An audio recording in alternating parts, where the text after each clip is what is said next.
अब इस पवित्र सदग्रंथ श्रीमद् भगवत गीता जी को हम पढ़ेंगे, बहुत आसानी से समझ में आ जाएगा। इसमें गीता जी अध्याय नंबर 15 के श्लोक नंबर 1, 2, 3 और 4 में ये कंसेप्ट क्लियर कर दिया है कि ऊपर को जड़, ऊपर को तो परम आदि पुरुष परमेश्वर, आदि पुरुष यानी सबसे पहले वाला भगवान, सबका आदि, सबका प्रथम प्रभु परमेश्वर कहो उसे, आदि पुरुष परमेश्वर। तो वो जड़ है, वो मूल है जो सतलोक, ऊपर सतलोक में रहता है। और केवल गीता में इतना ही बताया, तीनों गुण रूपी शाखा है। अधः नीचे को शाखा है, बस बीच का कुछ उसने भी जिक्र नहीं किया। अब फिर ये भी प्रमाण दे दिया कि इस पूरे उल्टे लटके संसार रूपी वृक्ष के सभी पार्ट्स को, सभी विभागों को जो बतावेगा तत्व से, उसका तत्व, यानी इसमें तो सिर्फ टहनी, जड़ा, तना आज ही बताया है। और वो फिर बताओगा तना किसे कहते हैं, जड़ किसे कहते हैं, अक्सर शाखा किसे कहते हैं और डार किसे कहते हैं, पत्ते क्या हैं। तो उस परमात्मा ने स्वयं एक तत्वदर्शी संत की भूमिका की, जो प्रत्येक युग में आते हैं। और यही प्रमाण हमारे वेद बताते हैं कि वो पूर्ण परमेश्वर जो ऊपर सतलोक में रहता है, मुक्ति धाम में रहता है, वो वहां से गति करके आता है, अपनी प्यारी आत्माओं को मिलता है, जो अच्छी आत्माएं होती हैं उनको तत्व ज्ञान से परिचित कराता है। और उसका उद्देश्य क्या होता है कि तत्व ज्ञान प्रचार करूं, यथार्थ ज्ञान इन्हें बताऊं, फिर ये सब अन्य आत्माओं को बताएं।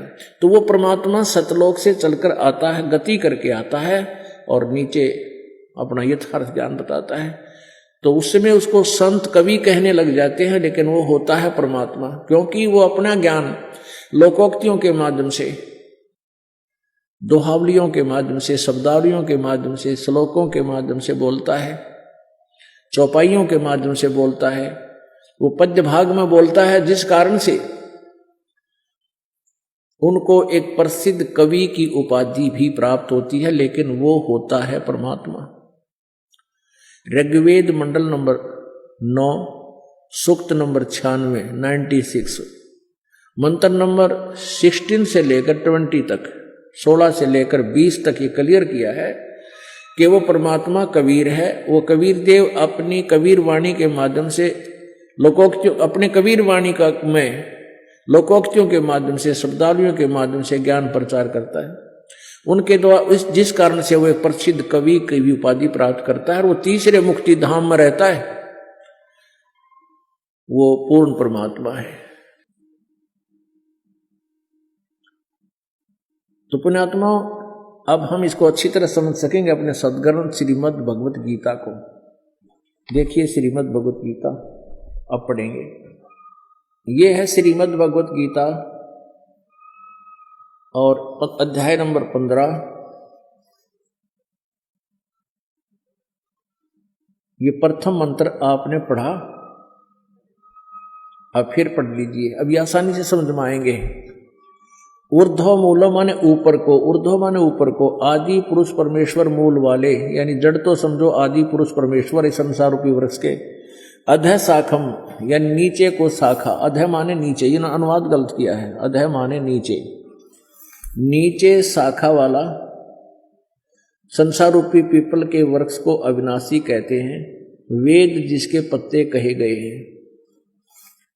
और उस संसार रूप वृक्ष को जो मूल सहित तत्व से जानता है, जड़ते लेकर पत्तों तो ही बता देगा, सवेदवित वह, सवेदवित वह वेद के तात्पर्य को जानने वाला है, यानी वो तत्वदर्शी संत है।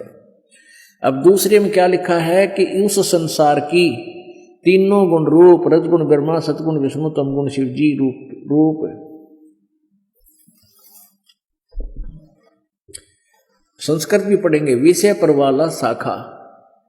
अब इन ये तो उलझा रहे हैं, इसका अर्थ है विषय विकारों वाली ये शाखाएं हैं, यानी जो हमें यहां फंसाए रखते हैं, नीचे और ऊपर, सर्वत्र नहीं। क्योंकि पृथ्वी लोक पर यह ज्ञान बोला जा रहा था गीता का, ऊपर स्वर्ग और नीचे पाताल, केवल स्वर्ग पाताल और पृथ्वी इन तीनों लोकों पर फैली हुई, इन पर इनका कंट्रोल है। ब्रह्मा विष्णु महेश का इन तीनों लोकों में ही प्रभुता है, एक एक विभाग के मंत्री हैं। मनुष्य लोक अब आगे बताए हैं कि ऊपर नीचे फैली हुई, सर्वत्र नहीं। मनुष्य लोक में यानी इस पृथ्वी लोक में और स्वर्ग लोक में और इन पाताल लोक को मनुष्य लोक बोलते हैं।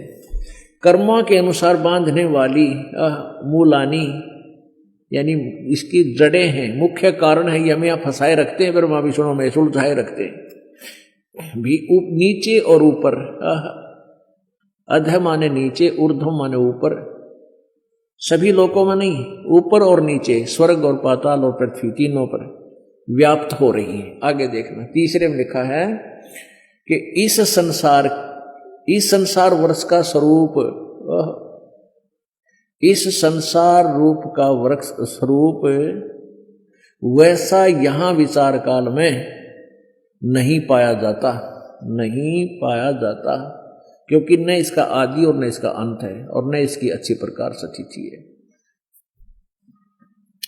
इसलिए इस सुविरुद्ध मूलम, अहमता ममता और वासना रूपी नहीं, इसलिए इस सुविरुद्ध मूलम, अति दृढ़ मूल वाले, सुविरुद्ध माने जो कभी नाश में न आने वाले ऊपर के स्थान, जिनको जड़ कहते हैं, ऊपर का हिस्सा, सतलोक, अलखलोक, अगमलोक और अकैलोक आदि को, वो तो जड़ रूप परमात्मा है। दृढ़, अति दृढ़ मूल वाले संसार रूपी पीपल के वृक्ष को दृढ़ेन असंग शस्त्रेण छित्वा, दृढ़ेन माने इस अटल विधान वाले तत्व ज्ञान रूपी शस्त्र द्वारा काटकर, इन्होंने वैराग रूप शस्त्र द्वारा काटकर लिखा, ये गलत अनुवाद किया। दृढ़ माने उस अटल विधान वाले तत्व ज्ञान रूपी शस्त्र द्वारा काटकर, अर्थात अच्छी तरह समझकर। अब चौथे में निर्णय दिया है, अध्याय नंबर 15 का श्लोक नंबर 4। उसके पश्चात उस परम पद रूप परमेश्वर को, यहां लिखना चाहिए था उस परमेश्वर के उस परम पद की, पदम माने परम पद की भली भांति खोज करनी चाहिए, जिसमें गए हुए पुरुष यानी साधक फिर लौटकर संसार में नहीं आते, यानी वो पूर्ण मोक्ष प्राप्त करते। और जिस परमेश्वर से इस संसार रूप वृक्ष की, इस पुरातन संसार वृक्ष की यानी सारे संसार की जिससे रचना हुई है, परिवर्ती विस्तार को प्राप्त हुआ था, जिसने सारे ब्रह्मांडों की रचना की है, उसी आदि पुरुष नारायण की मैं शरण हूं।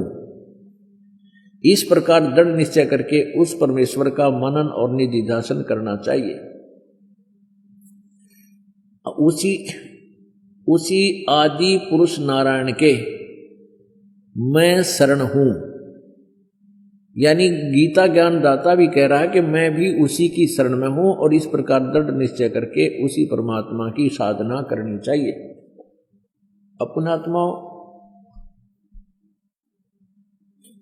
गीता जी अध्याय नंबर 4 के श्लोक नंबर 5 और 9 में, अध्याय नंबर 2 के श्लोक नंबर 12 में ये गीता ज्ञानदाता कहता है कि तू और मैं अर्जुन और ये सारे जितने योद्धा सैनिक सामने खड़े हैं, हम पहले भी जन्मे थे, आगे भी जन्म होगा, तेरे और मेरे बहुत जन्म हो चुके हैं, तू नहीं जानता, मैं जानता हूं।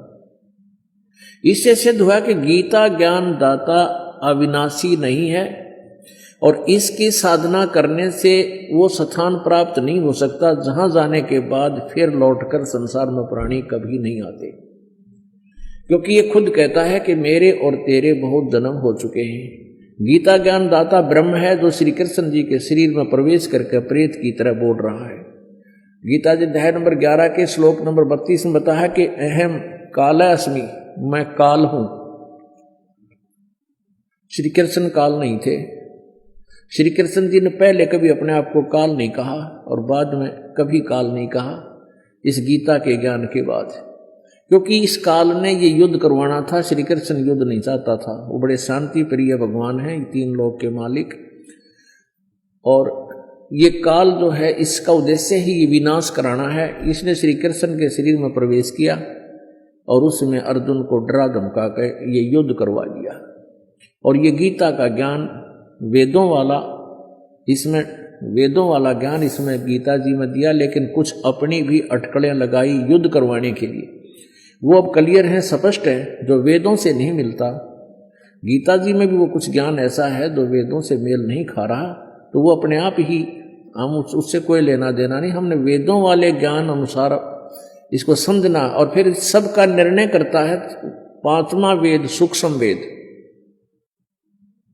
जो परमेश्वर ने, कबीर जी ने अपनी अमृत वाणी में आकर स्वयं बोला है, जिसका प्रमाण गीता जी अध्याय नंबर 4 के श्लोक नंबर 32, 33 और 34 में है कि उस तत्व ज्ञान को जो सच्चिदानंद घन ब्रह्म की वाणी में, ब्रह्मणे मुखे माने सच्चिदानंद घन ब्रह्म की वाणी में जो विस्तार से कहा गया वो तत्व ज्ञान, उस तत्व ज्ञान को तू तत्वदर्शी संतों के पास जाकर समझ, उनको दंडवत प्रणाम करने से, कपट छोड़कर प्रसन्न करने से वो तत्वदर्शी संत तुझे तत्व ज्ञान का उपदेश करेंगे।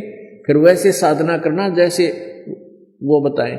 तो फिर 15वें अध्याय के प्रथम श्लोक में निर्णय भी कर दिया है गीता जी में कि वो तत्वदर्शी संत होगा कौन, कि इस संसार रूपी वृक्ष के सभी पार्ट्स ऑफ द ट्री, इस वृक्ष के सभी पार्ट्स को बता देगा, विभागों को बता देगा। स वेदवित, वो वेद के तात्पर्य को जानने वाला है, अर्थात वह तत्वदर्शी संत है।